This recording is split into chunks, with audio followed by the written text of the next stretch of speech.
শব্দে সবসময় রস্যই এবং রস্য ব্যবহৃত হবে। তাহলে এখন প্রশ্ন হচ্ছে যে যেহেতু দীর্ঘ-ই দীর্ঘ শুধু তৎসম শব্দের বানানে ব্যবহৃত হয়, তাহলে আমাদের সামনে প্রশ্ন যে তৎসম শব্দ কি? তৎসম শব্দ কিভাবে চিনব? তো তৎসম শব্দ হচ্ছে সাধারণভাবে মনে রাখবেন তৎসম শব্দ হচ্ছে যে সকল শব্দ সংস্কৃত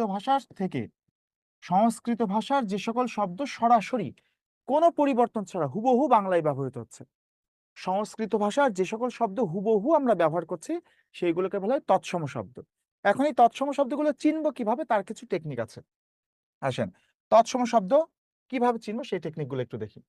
তৎসম শব্দ চেনার উপায়। এই তৎসম শব্দ চেনার উপায়টা জেনে রাখা প্রয়োজন কারণ এটা আমাদের ব্যাকরণের বিভিন্ন জায়গায় কিন্তু প্রয়োজন হয়।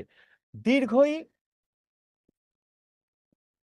দীর্ঘ-ই, দীর্ঘ উ, রি, মূর্ধন্য ন, মূর্ধন্য স এবং এইগুলোর কার চিহ্ন দীর্ঘইকার, দীর্ঘকার, রিকার। এইগুলো থাকলে সবসময় তৎসম শব্দ হয়।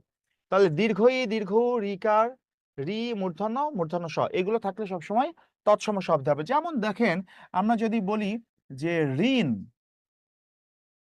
ঋণ। দেখেন এই শব্দটাতে এই যে রি আছে। রি আছে মানে সেটা একটা তৎসম শব্দ। এবার দেখেন যদি বলি পাষাণ, পাষাণ। এখানে কি আছে দেখেন? এই যে মূর্ধন্য ষ আছে। তো মূর্ধন্য ষ থাকলে সেটা একটা তৎসম শব্দ।